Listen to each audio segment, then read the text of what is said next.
सर्वप्रथम तर आपल्या सगळ्यांचे मनपूर्वक आभार की या पत्रकार परिषदेला आपण आलात.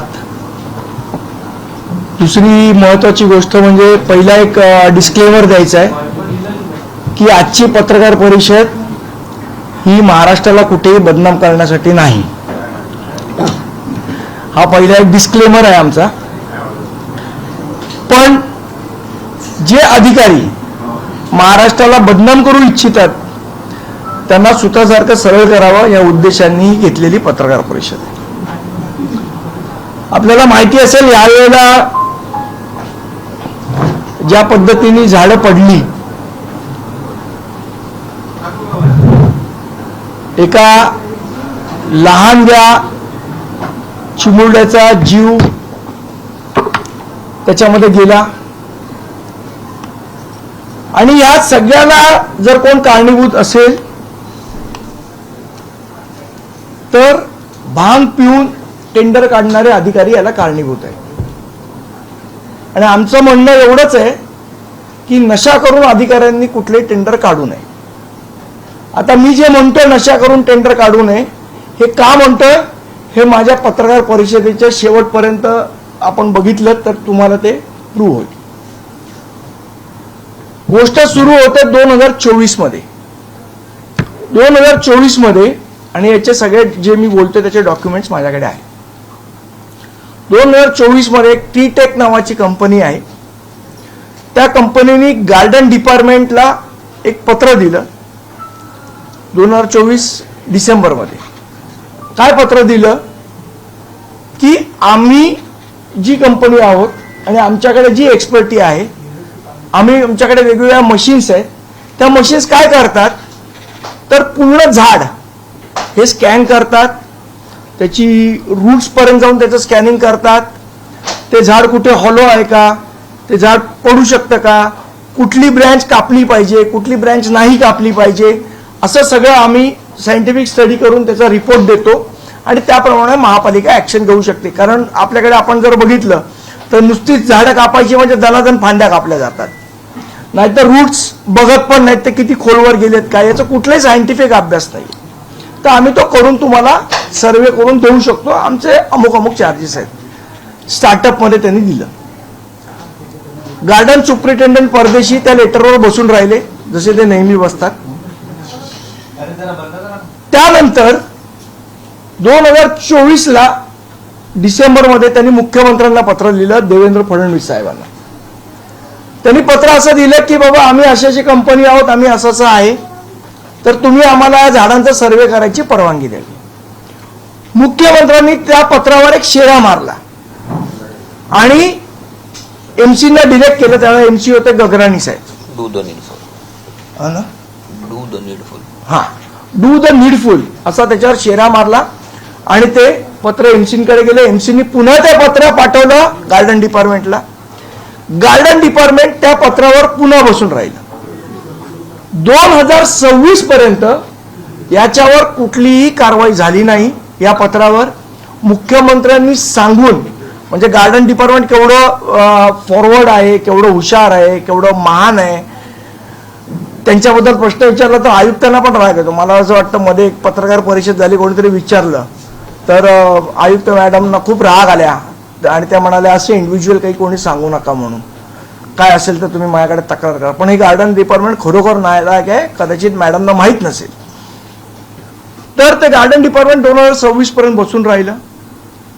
जेव्हा हा सगळा गदारोळ सुरू झाला तेव्हा त्या कंपनीला बोलवण्यात आलं आणि त्यांना सांगितलं की 5,000 झाडांचा आम्हाला एक सॅम्पल सर्वे करून द्या, अशी वर्क ऑर्डर स्माईलनी काढली. स्माईल म्हणजे आपल्याला माहिती आहे की जी महानगरपालिकेचा स्टार्टअप सगळं बघते. स्माईलने एक त्यांना 5,000ची वर्क ऑर्डर दिली. त्या 5,000 झाडांची वर्क ऑर्डर जी दिली ती कुठे दिली? ही दिली एच वेस्टला, जिथे सन्माननीय आमदार आशिष शेलार आहेत. त्या एच वेस्टला ती वर्क ऑर्डर दिली. आशिष शेलार साहेबांना अजून सर्वे पाहिजे होता म्हणून त्यांनी त्यांच्या डीपीडीसी फंड मधून हा पुन्हा अजून फंड दिला आणि त्या कंपनीला सांगितलं तुम्ही सर्वे करा. ह्याच्या आधी आपले मकरंद नार्वेकर साहेब आहेत महानगरपालिकेचे, त्यांनाही वाटलं ही कंपनी चांगली आहे, आपल्या इथल्या झाडांचं करावं, त्याच्यात काय वाईट नाही. त्यांनीही त्या कंपनीला काम दिलं आणि त्यांनी एक 100 झाडाचा सर्वे त्यांना करून दिलं, ज्याचा रिपोर्टही माझ्याकडे आहे. हे सगळं झालं. गार्डन डिपार्टमेंटनी याच्यामध्ये काहीच केलं नाही. जर हा सर्वे कंप्लीट मुंबईचा जर झाला असता त्यावेळेला, तर आज ज्या लोकांचे प्राण गेले, ज्या लोकांची वित्तीय हानी झाली, ती कदाचित वाचली असती जर या झाडांचा सर्वे झाला असता. आणि तो सर्वे आत्ता करायला दिलाय. हे सगळी इन्सिडेंट झालं त्याच्या वेळेला तो सर्वे दिला करायला, कदाचित 1 महिना आधी दिला असेल. पण तो सर्वे अजून कंप्लीट झाला नाहीये, कारण तो हल्लीच दिलेला आहे. त्यामुळे झाडांची स्थिती काय आपल्याला माहित नाही. आता गार्डन डिपार्टमेंटने काढलं टेंडर कशाचं काढलं की ही जी झाडं आहेत या सगळ्याचं आता जे वॉर्ड वाईज टेंडर काढलेलं आहे वेगवेगळ्या लोकांना. हे टेंडरची कॉपी माझ्याकडे आहे.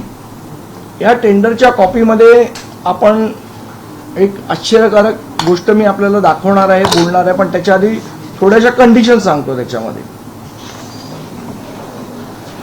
या टेंडरमध्ये महापालिका असं म्हणते, the tenderer shall carry out dead and dangerous trees survey twice in a year. म्हणजे वर्षातनं 2दा तुम्ही सर्वे करायचा आहे. By using modern tools and techniques to find out decaying hollowness of tree trunk branches roots. Survey should be done by qualified horticulturist.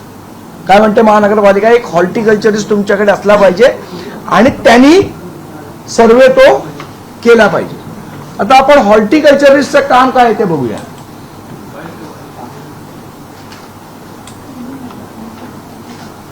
हॉर्टिकल्चरिस्टचं काम काय आहे हे जर गार्डन डिपार्टमेंटला माहित नसेल आणि तुम्ही चुकीचा माणूस नेमायला सांगताय कॉन्ट्रॅक्टरला, काय सांगता, हॉर्टिकल्चरिस्ट नेमा.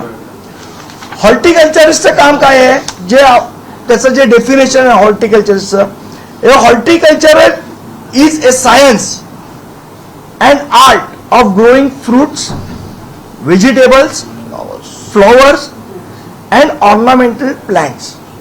आता ह्या माणसाला तुम्ही झाडं डिके झाली आहेत का, त्याचे रूट्स खाली गेले आहेत का, त्याच्या ब्रँचेस कुठल्या सडल्या आहेत, ब्रँचेस कुठल्या कापल्या पाहिजेत, हे काम तुम्ही कोणाला दिलं पाहिजे, हॉर्टिकल्चरिस्टला तर नक्की दिलं नाही पाहिजे ज्या डेफिनेशन प्रमाणे. जर आपण थोडा अजून त्याच्यामध्ये अभ्यास केला तर आपल्याला असं कळतं की बॉटनीची एक ब्रँच आहे, त्याचं नाव आहे आर्बोरिकल्चर. आर्बोरिकल्चर काय करतं, the science, practice and study of cultivating and managing individual trees, shrubs and other woody plants. Unlike forestry, which focuses on large-scale timber or woodland, management of arboriculture centers on the health. हा महत्वाचा विषय, health, safety and aesthetic maintenance of individual plants, particularly in urban, suburban and residential settings. म्हणजे आपल्याला पाहिजे ऑर्बोरिकल्चर ज्यांनी अभ्यास केलाय तो माणूस, आणि महापालिका टेंडर मध्ये काय सांगते की तुम्ही हॉर्टिकल्चरल नेमा. बर, इकडनं विषय पुढे जातो. महापालिका टेंडर मध्ये कंडिशन टाकते, the tenderers will have to use modern equipments, example resistograph. तर रेसिस्टोग्राफ मी आमच्या इथले जे आता जे महानगरपालिकेने 24 वॉर्डमध्ये कॉन्ट्रॅक्टर दिले त्याच्या एकाहीकडे रेसिस्टोग्राफ नाही. आता रेसिस्टोग्राफ म्हणजे काय, तर रेसिस्टोग्राफ हे एक असं मशीन आहे जे पूर्ण झाडाला स्कॅन करतं की त्याच्यामध्ये कुठे कीड लागली आहे का, कुठे हॉलोनेस आहे का, रूट्स कुठे कमजोर झालेत का, रूट्स खालपर्यंत गेलेत का वरच्यावर राहिलेत, आणि मग कुठली फांदी आपण छाटली पाहिजे, कुठली ठेवली पाहिजे, याचा डिटेल्ड रिपोर्ट हा या मशीनमधून येतो. तर महानगरपालिका काय सांगते कॉन्ट्रॅक्टरला की हे तुमच्याकडे मशीन असलं पाहिजे. रेसिस्टोग्राफ, ट्री रडार एक्सेट्रा, बाकी नंतर ते म्हणतात एक्सेट्रा, कारण पुढची मशीन माहीतच नाही गार्डन डिपार्टमेंटला कुठली आहेत कुठली नाही, कारण यांचा अभ्यासच नाही. Examine the internal condition of tree in suspected cases and when directed by concerned deputy superintendent of garden or above official of garden department. बरोबर. आता ह्याच्यानंतर महापालिकेने किती म्हणजे काळजी घेतली आहे हे आपल्याला दिसतं. कुठेही त्यांनी हे केलं नाही आणि त्यांच्या गार्डन सुपरिटेंडंटच्या निष्काळजीपणामुळे या सगळ्या गोष्टी घडल्या. आता मी जे तुम्हाला म्हटलं की दारू पिऊन असेल, भांग पिऊन असेल, हे टेंडर काढली जातात. त्याचं एक उत्तम उदाहरण टेंडर कंडिशन मध्ये आहे. 29 नंबरचा क्लॉज आहे टेंडर कंडिशन मध्ये. Filling of cavities of hollow trees ब्रॅकेटमध्ये हिलिंग ट्रीटमेंट, त्याची कॉपी मी तुम्हाला देतो. म्हणजे जे झाडं पोकळ झालेली आहेत किंवा कीड लागली आहेत किंवा जी हॉलो झालेली आहेत त्या झाडांबाबत कॉन्ट्रॅक्टरनी काय करायचं याचे डायरेक्शन गार्डन डिपार्टमेंटने दिलेले. तर गार्डन डिपार्टमेंट काय म्हणते, मला वाटतं हे ऐकून कोणी शॉक होऊ नका, कारण गार्डन डिपार्टमेंटची बुद्धीच तेवढी आहे. Cavities of hollow tree shall be filled up with concrete. Cavities of hollow tree shall be filled up with concrete. म्हणजे कॉन्क्रीट झाडामध्ये घाला आणि हॉलो त्यांचं जे आहे ते थांबवा. And urethane polyurethane foam as directed by department of garden. म्हणून मी म्हटलं की महापालिकेचे अधिकारी हे दारू पिऊन किंवा भांग पिऊन टेंडर काढतात का? मला सांगा, कुठला अधिकारी सांगेल की जे झाड हॉलो झालंय त्याच्यामध्ये कॉन्क्रीट भरा किंवा फोम भरा किंवा पॉलियुरिथिन भरा? त्यामुळे या गार्डन डिपार्टमेंटच्या निष्काळजीपणामुळे ज्या काही घटना घडलेल्या आहेत आणि हे सगळे हे बघा, हे पत्र जे 2024ला त्या ट्रीटेक कंपनीने दिलेलं, हे त्याच्यावर मुख्यमंत्र्यांचं एंडोर्समेंट असलेलं पत्र की याची तुम्ही दखल घ्या आणि याच्यावर काम करा, त्याच्यावर काही काम केलेलं नाही. आणि आता तुम्हाला मी तो एक रिपोर्ट सांगितलेला, तो रिपोर्ट मी तुम्हाला दाखवतो. हा ट्रीटेक कंपनीचा मकरंद नार्वेकरांना दिलेला रिपोर्ट की कसं झाड वाचलं पाहिजे का, म्हणजे महापालिका याच्याशी संबंधित आहे. 100 झाडांचा रिपोर्ट त्यांना जो दिलेला आहे तो. आणि हे ते टेंडरची कॉपी ही जी इथे मी तुम्हाला दाखवते, त्याचं ऍक्च्युअल टेंडर हे महापालिकेच्या गार्डन डिपार्टमेंटने काढलेलं टेंडर, ज्याच्यामधली ही कॉपी मी तुम्हाला काढून दिली. अख्खं टेंडर इथे आहे, ही तुम्ही बघू शकता. तर ह्याच्यानंतर काही आपले प्रश्न असतील तर आपण विचारू शकता.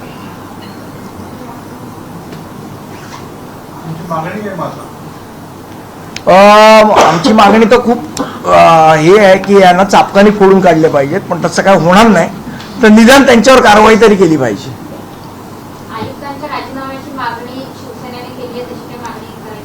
नाही, पहिलं तर त्या गार्डन सुपरिटेंडंटला तर नीट करा. का फक्त बिल्डरची एनओसी नियमात बसवून दिली म्हणजे गार्डन सुपरिटेंडंट झाला का? ही झाडं वाचवायची कोणी? तुम्ही शहाणपणा करून जर सांगत असाल की झाडांमध्ये कॉन्क्रीट भरा, तर असा माणूस आपण गार्डन सुपरिटेंडंट म्हणून ठेवणार आहोत का? याचं उत्तर आयुक्तांनी द्यावं किंवा महापौरांनी द्यावं. पण आयुक्त असं म्हणतात की कॉन्क्रिटीकरणामुळे झाडं पडलेली नाहीये, त्या आयुक्तांच्या दाव्याला कसं बघतात? अहो, हा दावा वेगळा. तुम्हाला कळतंय का? झाडामध्ये कॉन्क्रीट भरायला सांगतायत. तुमच्या प्रश्नाला मी उत्तर देतो. आयुक्तांनीच त्याच्यानंतर एक कमिटी नेमली होती. त्या कमिटीवर महानगरपालिकेचेच अधिकारी होते आणि त्या अधिकाऱ्यांनी आता रिपोर्ट दिलाय की ही जी काही झाडं पडली ती मॅक्झिमम झाडं कॉन्क्रिटीकरणामुळेच पडली आणि ही कमिटी आयुक्तांनीच नेमली होती. वास्कर ते सगळ्यांना देणं कॉपीज टेंडरची. या रिपोर्टमध्ये फोम किंवा कॉन्क्रीट भरा झाडांसाठी कुठल्याही कारणासाठी ते कुठल्या आधारे म्हटलं होतं? मला वाटतं हा प्रश्न आपण गार्डन सुपरिटेंडंटलाच विचारला पाहिजे की त्याने ऍक्च्युअली कुठली भांग पेलेली किंवा कुठली दारू पेलेली आणि असं टेंडर काढलं. मला वाटतं जगातला कुठलाही माणूस हे सांगणार नाही की जे झाड पोखरला गेले तर त्यांना औषध द्यायला पाहिजे, त्याच्यावर औषध फवारणी करायला पाहिजे, ते झाड जगेल कसं ह्याचं टेंडर कंडिशन मध्ये क्लॉज पाहिजे. ते तुम्ही काहीच टाकत नाही. उलट तुम्ही सांगता कॉन्ट्रॅक्टरला की त्याच्यात कॉन्क्रीट भरा. आणि उद्या कॉन्क्रीट भरलेलं झाड कोणाच्या अंगावर पडलं तर झाडांची संख्या दिवसेंदिवस कमी होते, झाडांना मारण्याचा हा सुनियोजित प्लॅन आहे असं म्हणायचं. ते मला माहित नाही त्यांच्या डोक्यात काय आहे, पण हा प्रश्न निश्चितपणे ज्यांनी लोकांनी हे टेंडर काढण्याची किमया केलेली आहे किंवा जी जादू ज्यांना जमलेली आहे त्यांना निश्चितपणे हा प्रश्न विचारला पाहिजे की त्यांनी काय विचार करून हे टेंडर कंडिशन मध्ये टाकलं की कॉन्क्रीट भरा.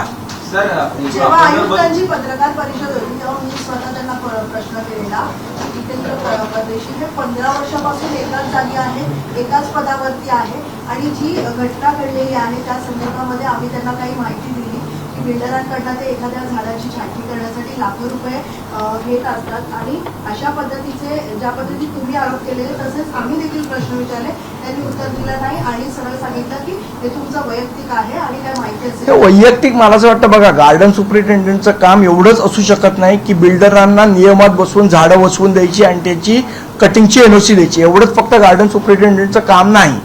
मला असं वाटतं ती झाडं जगवली पाहिजेत, जी आपली जुनी हेरिटेज झाडं आहेत ती वाचवली पाहिजेत, जी झाडं डिके होत आहेत, खराब होत आहेत, हॉलो होत आहेत त्यांच्यावर हिलिंग ट्रीटमेंट काय करायची, त्यांना काय पद्धतीने वाचवायचं, या सगळ्याचा अभ्यास असलेला सुपरिटेंडंट पाहिजे. असं निर्बुद्ध आणि बिंडोक सुपरिटेंडंट असेल तर महानगरपालिका रस्ते तळाला जायचा वेळ लागणार नाही. का वाटत नाही त्यांच्यावरती कारवाई का केली जात नाही, का वाटतं असं? त्यांची ती स्किल आहे ना बिल्डरला झाडाची एनओसी द्यायची, त्या स्किलमुळे कारवाई होत नसेल. जसं गार्डन डिपार्टमेंटने काढलेल्या टेंडर मध्ये म्हटलंय की हॉर्टिकल्चरिस्ट असावा या कंपनीकडे, जो वाटत नाही का गार्डन डिपार्टमेंटकडे देखील अशाच हॉर्टिकल्चरिस्टच्या पोस्ट असाव्या, कारण ज्या पद्धतीने टेंडर काढलं असं वाटतं बघा बीडीएस आहे. मुळात असं आहे, हॉर्टिकल्चरचं हे कामच नाहीये. आपण ही गोष्ट नीट समजून घेतली पाहिजे की प्रत्येक माणसाचा उद्या आपण हॉर्टिकल्चरला तिथे नेमलं हॉर्टिकल्चरिस्टला म्हणजे हाडाच्या डॉक्टरला हार्टची सर्जरी करायला सांगणार आहे. हार्टची सर्जरी करणारा डॉक्टर वेगळा आणि हाडाची सर्जरी करणारा डॉक्टर वेगळा. आणि आता जे कॉन्ट्रॅक्टर नेमले हे सगळे कंपाऊंडर आहेत, हे डॉक्टर पण नाही आहेत, हे फक्त लाकूड तोडे आहेत. यांना दिसलं झाड की कापा, हे यांच्यामध्ये कुठलीही सायंटिफिक स्टडी नाही, कुठली करायची नाहीये. ते जेव्हा प्रश्न आम्ही केले तेव्हा आयुक्तांनी हात झटकून काय दिले, त्यांच्या कारवाईची मागणी लोकशाही मराठीनं धरून लावलेली आहे. तुम्ही आता या कारवाईसाठी कशा पुढे? नाही, निश्चितपणे आमचे इथे सगळे नगरसेवक बसलेले आहेत. आम्ही निश्चितपणे सभागृहात हा प्रश्न उपस्थित करू, आमचे नगरसेवक करतील आणि प्रशासनाने याचं उत्तर द्यावं की काय विचार करून यांनी कॉन्क्रीट भरायला सांगितलं लोकांना, काय विचार करून यांनी 2 वर्ष जी गोष्ट करायला पाहिजे होती ती केली नाही आणि आता केली आणि त्याच्यामध्ये एवढ्या असंख्य झाडांचे जीव गेले, लोकांचे जीव गेले, याला जबाबदार कोण? हे जे टेंडर काढलेलं आहे हे टेंडर कदाचित तुम्ही जे सांगताय ते टेंडर ज्याला भरायचं त्यांनीच काढलेलं असावं असं तुम्हाला वाटतंय की पीएमसी? नाही, हे तुम्हाला सांगू, कुठलाही कॉन्ट्रॅक्टर किती निर्बुद्ध असला तरी तो झाडामध्ये सिमेंट भरा असं सांगणार नाही. हे मूर्ख निर्बुद्ध लोकच सांगू शकतात जे परदेशी सारखे बसलेले आहेत ते. पण हे कॉन्ट्रॅक्टर धार्जिण टेंडर नाहीये का? नाही, मुळात त्यांनी काय केलंय बघा, हा राजमार्ग आहे. मनुष्य याच्यामध्ये काय आहे की त्यांनी काय सांगितलं की ह्या इक्विपमेंट पाहिजे तुमच्याकडे, बरोबर. झाडाचं त्यांनी म्हटलंय सगळं त्याच्यामध्ये की झाडाचं 2 वर्षात 2दा स्कॅनिंग झालं पाहिजे, पण माझ्याकडे इक्विपमेंटच नाहीये. तुम्ही मला जेव्हा टेंडर देताय तेव्हा माझ्याकडे इक्विपमेंट आहे की नाही याची पडताळणी कोणी केली आहे? आज तुम्ही 24 कॉन्ट्रॅक्टरला बोलवा, आज महानगरपालिकेत एकाकडे इक्विपमेंट असेल तर मी काही हरी.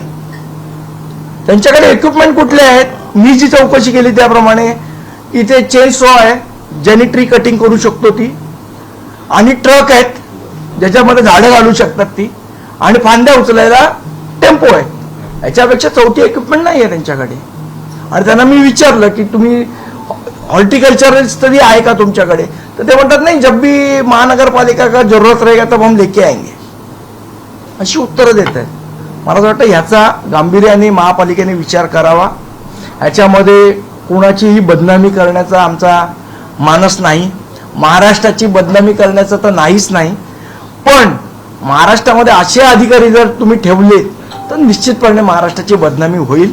याची काळजी आयुक्तांनी आणि महाराष्ट्राच्या मुख्यमंत्र्यांनी घेतली पाहिजे. कारभार करणार असं म्हणून पालिकेत भाजप सत्तेत आली आहे, त्या सत्ताधाऱ्यांना पण या सगळ्याचा विसर पडलाय का अशा टेंडरचा? मला वाटतं वाचलंय की नाही माहित नाही ऋतुतांनी आमच्या.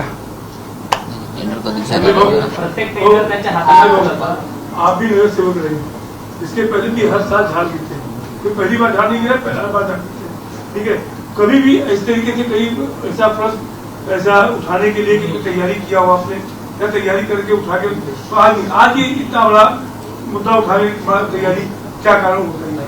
तर मुळात याच्यामध्ये विषय असा आहे की आम्ही पण नगरसेवक होतो त्यावेळेला एवढ्या मॉडर्न इक्विपमेंट, झाडाचं स्कॅनिंग, हे सगळं, नाही, एवढ्या मोठ्या प्रमाणात झाडं नव्हती. आणि मुळात एवढ्या मोठ्या प्रमाणात झाडं पडली नव्हती. छोटूक मोठूक घटना होत होत्या, पण आज ज्या पद्धतीने झाडं पडली आहेत, मला असं वाटतं याच्यासाठी हिची जी तयारी करायला पाहिजे होती महानगरपालिकेने. 80 झाडं पडली. एकट्या आमच्या किल्लेदार साहेब सांगतायत एकट्या जी नॉर्थ मध्ये 80 झाडं पडलेली, बाकी जी फांद्या पडल्या जर सुद्धा. जर स्कॅनिंग झालं असतं की बाबा याचं मूळ कुठे आहे, याच्या कुठल्या फांद्या कापल्या पाहिजेत, काय केलं पाहिजे, तर एवढी झाडं पडली नसती.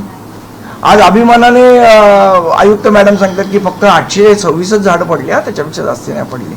मला असं वाटतं याच्यात अभिमान वाटण्यासारखं काही नाहीये. संदीप, झाडांविषयीचा प्रश्न आहे. काही दिवसांपूर्वी जी झाडं पडतायत त्याचा धोका मुंबईकरांना होऊ नये किंवा त्यांना त्याची माहिती मिळाली म्हणून महापौर ऋतुतावडेंनी आदेश दिले होते की अशा धोकादायक झाडांवर एक फलक लावा, पाठी लावा की जेणेकरून ते झाड धोकादायक आहे हे कळेल. पण त्या फलकांना म्हणजे तिथे कागद चिटकवलेले आहेत आणि ते देखील दोऱ्यांनी बांधलेले आहेत झाडांना. त्याच्यामुळे ही सगळी जबाबदारी आता मुंबईकरांवरच ढकलली जाते का? नाही शब्दांत ते भाग नाहीये इथे वरचा काही. मुळात काय करायला पाहिजे होतं, तुम्ही या ज्या अशा ज्या कंपन्या आहेत, ट्रीटेक सारख्या कंपन्या, यांना सांगायला पाहिजे होतं की झाडाचं स्कॅनिंग करा आणि याचा रिपोर्ट द्या आणि त्याप्रमाणे आम्ही ऍक्शन घेऊ. हे आफ्टर थॉट झाले सगळे. झाडावर काहीतरी कागदच चिटकवायचा, मग कागद चेक करायचा, मग खेळा मारणार का? मी तुम्हाला सांगितलं ना, ज्यांना डोक्याचा भाग आहे ते असं वागणार नाहीत, असं त्यांनी वागू नये. महापौरांनी मिनिमम बुद्धिमत्ता तरी दाखवावी अशी आमची अपेक्षा आहे त्यांच्याकडे. या निमित्ताने मुंबईकरांवरच ती जबाबदारी पुन्हा एकदा येणार असं नाही का वाटत? कारण एखादं झाड पण धोकादायक असेल ते मला असं वाटतं आजच्या पत्रकार परिषदेनंतर आमचे नगरसेवक याच्यावर निश्चितपणे सभागृहात आवाज उठवतील. जर थोडी तरी सेन्सिटिव्हिटी प्रशासनामध्ये असेल तर त्या माणसावर कारवाई करतील, नाहीतर महाराष्ट्राची बदनामी करायला ते कारणीभूत ठरतील. पालिकेतील सत्ताधाऱ्यांचं मत असं आहे की आम्ही आत्ताच पालिकेमध्ये आलो, सत्तेत आलो, आम्हाला थोडासा अवधी द्या. अहो, त्यांच्या मुख्यमंत्र्यांनीच सांगितलेलं 2024ला की हे काम करा म्हणून. जर यांचे मुख्यमंत्री सांगून जर त्यांचे लोक काम करत नसतील तर 2 महिने काय 3 महिने 2 वर्षापूर्वी सांगितलेलं, 2024ला सांगितलेलं मुख्यमंत्र्यांनी याच्यावर कारवाई करा म्हणून, आणि सांगितलं की डू द नीडफुल.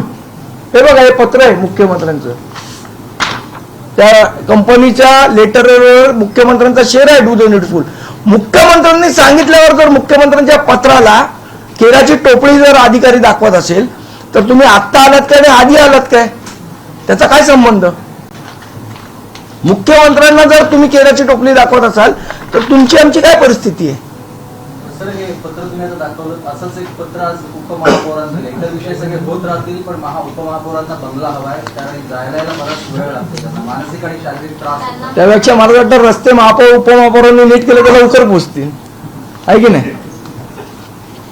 एकट्या उपमहापौरांना त्रास होत नाही हो त्याचा, त्यांना बैठकांना खूप लोकांना त्रास होतो जे सबबमधनं येतात इथे त्यांना. त्यापेक्षा रस्ता नीट करावा, सगळ्यांना बंगले द्यावे लागतात. बाकी बंगला काय दहिसरला पण बांधता येईल, बंगलाच पाहिजे असेल तर. Same quality